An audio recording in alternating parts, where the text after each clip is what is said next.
Hey y'all.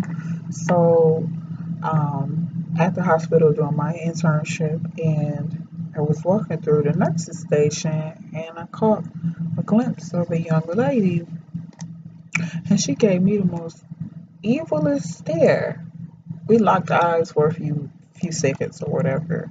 I was on the phone, so I kept it pushing. I was on my break or whatever. I'm still on my break now. So I really just came on here, and this message is really for my ladies. You are queens. We have got to stop with the hatred. You know, the energy that you put out is the energy that you get back, baby.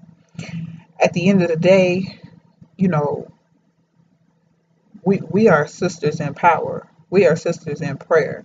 We should be lifting each other up. We should be encouraging one another.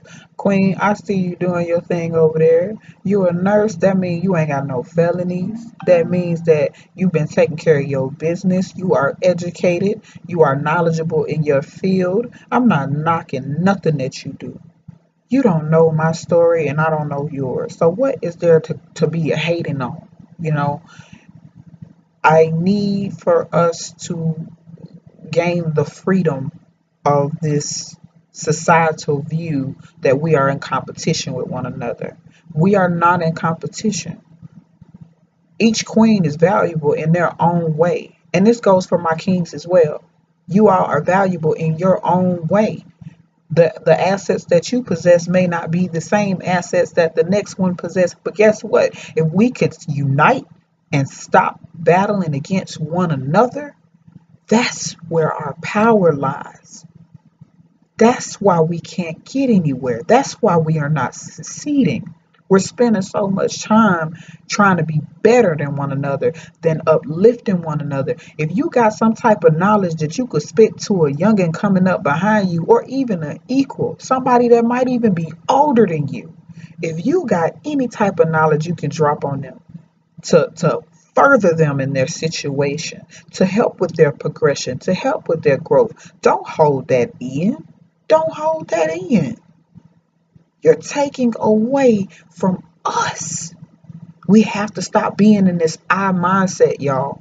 We have to start thinking as a unit. We have to start thinking as one, because we're never going to get anywhere as a race, as a society, as a people, as a whole, as humanity.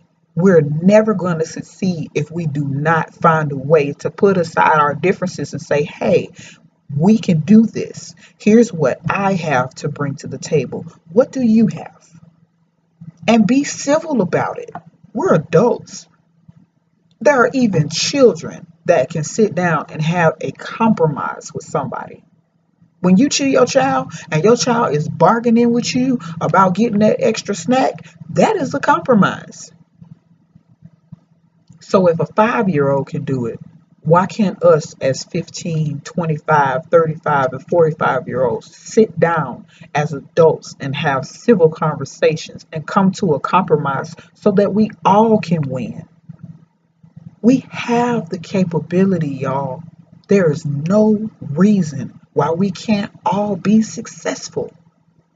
Everybody has the same opportunities as the next man. Now, don't get it twisted. That's not to say that they didn't set us up. Of course, they set us up. But guess what? We're still allowing ourselves to be set up. My brothers that's out there slanging on the block, while I know that you may think that that is the only way, there's another option. You just got to figure it out. Prime example, I'll use myself.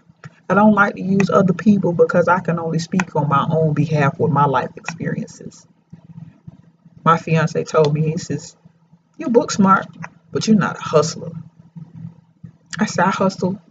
I just hustle in a different way. I go to school because I love knowledge. I want to learn as much as this world is willing to teach me." Now, in the process of me getting myself in debt, guess what I also get? I get a refund check. So what I do with my refund check, I pay up on my bills and I try to save. That's my hustle. I hustle with pen and paper. My hustle ain't no different from the next man's. It's just less risk involved. You have to decide what is a priority for you. Is it really worth your freedom? Because once they lock you down on the paper with that black and white, it's over with. Now you ain't got no choice because you're a felon. So now you stuck and you have to go slang robbers. So while you have the opportunity right now to make a detour, my brother, my sister, I'm telling you, it's not worth it. Because they not locking us up in chains no more. They locking us up with pen and paper. It's up to you to change your way of thinking. It's up to us to learn how to unite. It's up to us to learn how to stand up. Stand up. We weren't meant to be on welfare forever. Now granted, they ain't gonna lie, them food stamps will be coming in handy. But it ain't meant for us to stay like that. I was mad at first when they took mine away. They say, you make too much money. Shit. Now, I'm not upset anymore. Because that was just a stepping stone. It was meant to step me up to the next level. And now guess what? Due to the local food banks at my local churches, I don't have to buy food. And if I do have to buy food, it's only the stuff that I don't have. There is another way, y'all. We just gotta figure it out. I love you. This message was on my heart. Feel free to comment, like, subscribe, unsubscribe, do whatever your heart is telling you to do. But I just felt like I needed to share that with y'all. I felt like somebody out there needed to hear it. I pray that you receive this message. Open your heart, your minds, and your ears. Hear what I'm saying. You're better than that. You deserve better than that. You can do better than that. You have to know your worth. You have to see the value within you and us. Be blessed, and I'll see y'all in the next video.